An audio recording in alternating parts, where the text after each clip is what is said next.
Bien, en esta parte lo que vamos a hacer es aprender cómo es que se tienen poblaciones, ya no necesariamente estados, sino grupos de personas o de clientes o de situaciones que tengamos que manejar como grupo, ya no individual. Vamos a verlo a través de presentarles este ejemplo. En este ejemplo me dice a mí que hay dos restaurantes de comida rápida, les vamos a llamar A y B, como está indicado acá. Entonces, algunos clientes semanalmente van a consumir a uno de estos dos, digamos, restaurantes. Eh, Inicialmente, digamos, hay una distribución de toda la población en estos dos restaurantes. Digamos, como dice aquí al final, en un restaurante, al inicio del estudio estaba consumiendo el 60% de la población y el otro 40% estaba consumiendo en el otro restaurante, en el B, digamos. Entonces, ¿qué es lo que sucede? Que yo quiero saber, por ejemplo, cómo es la distribución de este porcentaje de toda la población después de varios pasos. Aquí las observaciones está indicando que se están haciendo semanalmente. Entonces yo puedo preguntarme, después de, por ejemplo, 4 semanas, ¿cómo es la distribución de las poblaciones? Si inicialmente fue esta, de 60 en A y 40 en B, ¿cómo queda después de 4 semanas de, digamos, de observación? Es algo que es interesante, ¿verdad? A largo plazo también se puede estudiar esto. Las preguntas que van a surgir aquí es las que están indicadas aquí al final. ¿Cómo se espera que estos porcentajes se den después de cada 4 semanas, 6 semanas, 8 semanas, 10 semanas, etcétera? Que sería como los puntos que podrían venir en una evaluación. Y luego, ¿cómo se espera que sean a largo plazo? Largo plazo es tendencia al infinito, limítrofe, son, digamos, los conceptos que se evalúan en ese sentido. Y cuáles son, como son promedios, entonces, ¿cuáles son las varianzas? Porque solo el promedio no se dice, sino promedio y varianza, siempre van acompañados. Ya hemos dicho por qué, cuál es la razón.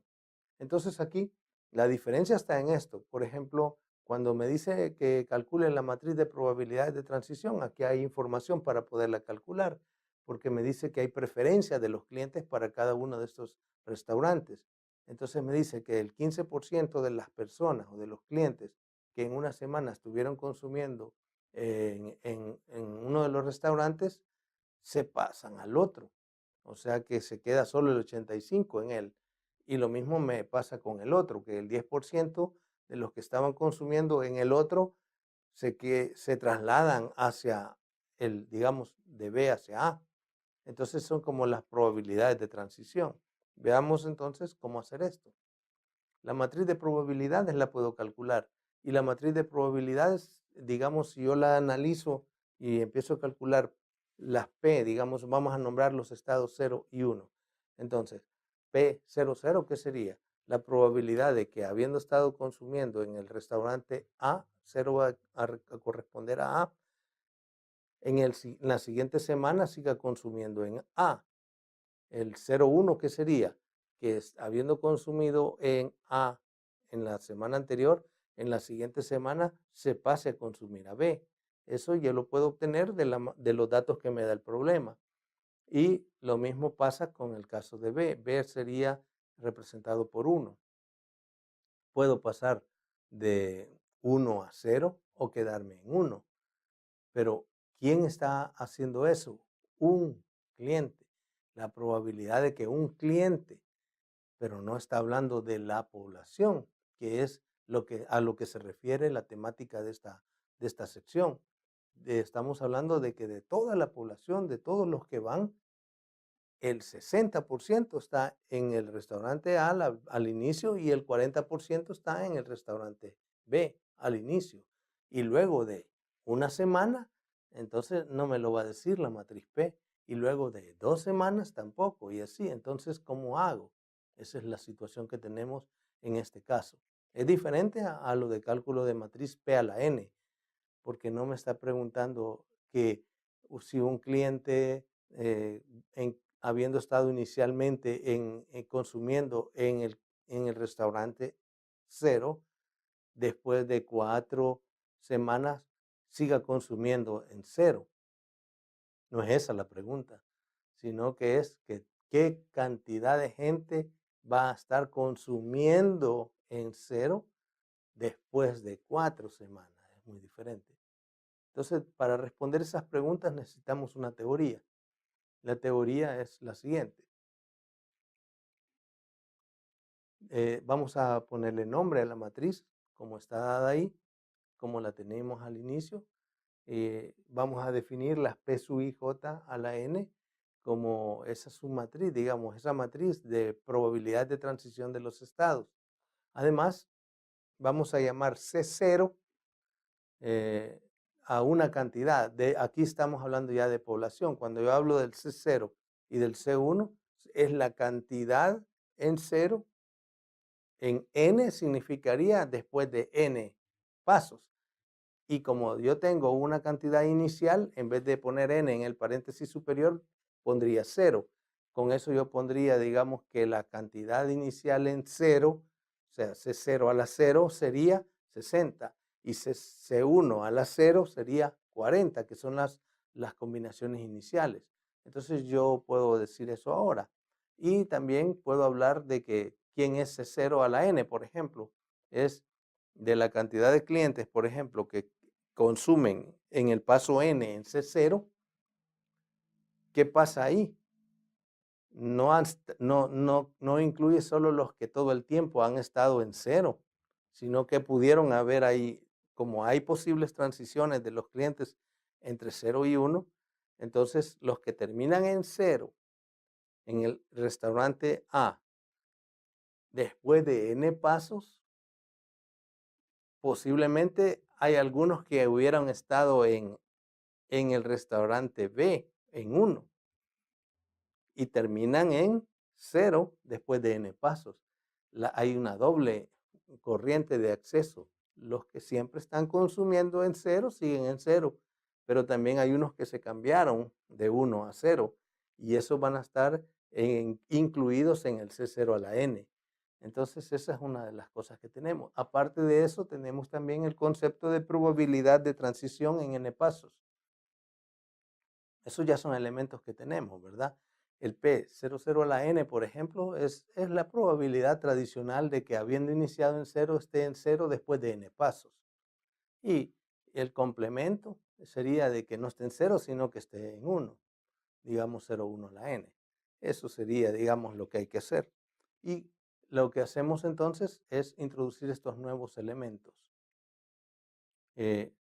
Así como, digamos, estamos planteando la situación, vamos a definir el C0 a la 0 como la cantidad inicial y el C1 a la 0 como los que inicialmente. Ahora, para responder a esto, digamos, yo necesito plantearme qué tipo de variable está detrás de estas decisiones. Hay una suposición que cada persona toma su decisión sin ser influenciado por otros.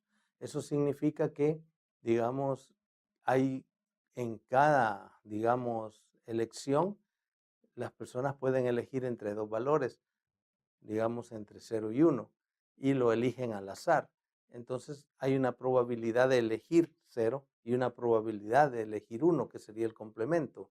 Entonces, así es como se manejaría esto. Y la cantidad, entonces, después de n pasos, la probabilidad de que esa cantidad sea k, entonces sería la sumatoria de todos los valores, como lo está indicando acá, que me llevan acá con, digamos, desde 0 y de todos los que me llevan acá desde 1. Entonces sumo esos productos y al final eso sería la cantidad que van a ver eh, en, en, en 0 después de n pasos. Y esa es la probabilidad que yo quiero calcular. Por medio de este producto yo puedo calcular y este producto sigue una distribución, como son ensayos de Bernoulli repetidos en K, y yo veo cuántos de los K son del éxito, entonces es un cálculo a través de la binomial. O sea, este es un proceso Bernoulli repetido, se convierte en binomial. Es como estoy haciendo ensayos de Bernoulli y después contando cuántos son los que están en uno de los dos particulares, que me interesa, digamos, el de 0, Primero el de 0 y después el de 1, porque aquí están indicadas las dos formas de cálculo. La de arriba es la de 0, la que está por último es la de 1. Entonces, así es como se calcularían las probabilidades del número en n pasos. Pero no me interesan solo probabilidades, me interesan también cuántos, valores esperados. Para eso ocupamos estas fórmulas. El valor esperado de que hayan C0 a la n es la sumatoria de esos dos casos, de los que quedaron en 0 y de los que se pasaron de 1 a 0. Y lo mismo pasa para el caso de 1. Claro, cuando yo tengo valores esperados también tengo sus varianzas. Y aquí están las varianzas. Las varianzas tienen otra característica, que ambas son iguales. Claro, porque estamos hablando de valores complementarios. Digamos, si aquí es 0.5, Q sería 0.5. Ahí exactamente me da igual. Y si no, donde es 0.3, el otro es 0.7, pero en la de abajo, entonces cambian los valores. 0.7, 0.3, al hacer los cálculos dan lo mismo. Eso se puede verificar. Ustedes lo van a hacer porque con el ejercicio que planteamos pedimos que ustedes verifiquen que se cumplen todas estas fórmulas.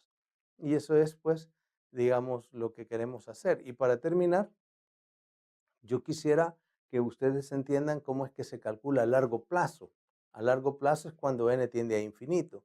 Cuando n tiende a infinito, el c sub 0 a la n, eso me va a indicar que cuánto se espera que a largo plazo estén en 0, porque estoy haciendo que la n tienda a infinito. El c sub 0 a la n me daría la cantidad en 0 después de n, pero si n tiende a infinito sería a largo plazo. Y lo mismo el c sub 1 a la n. Esos valores se calculan como está escrito acá. Y se va a llamar C0 asterisco y C1 asterisco, como para decir que son los resultados límites de esas dos expresiones. Y además, aquí tenemos cómo se calculan las varianzas y resulta que también son iguales. En el infinito también cumplen esa propiedad. Entonces ahora nada más resulta que vamos a replantear el ejercicio para que ustedes lo puedan concluir y les damos las respuestas para que lo verifiquen. O sea, si mi problema original me decía que se pasaban de 0 a 1 el 15%, es la primera fila de la matriz P que tengo acá, porque el 85 se queda en 0 y el 15 se pasa a B. Y me decía que el 10% se pasaba a A. De B a A, entonces me queda que quedarse en B es 0.9 y pasarse a A sería 0.10. Sería mi matriz P que está indicada acá.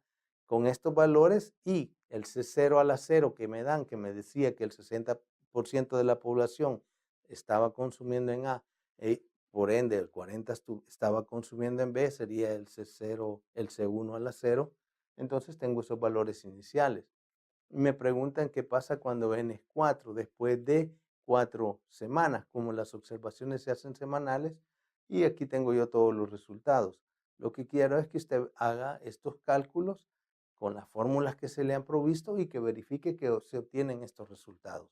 Con esto, pues, damos por concluida esta unidad y no me resta nada más que decirle que vamos a compartir siempre un pensamiento, en esta ocasión de esta persona, Zig Ziglar, que dice que tú eres una persona de éxito cuando tienes algunas cosas que se pueden comprar con el dinero, pero tienes todas las que no se pueden comprar con el dinero. Interesante pensamiento, ¿verdad? Te lo dejo para que reflexiones. Que estés bien.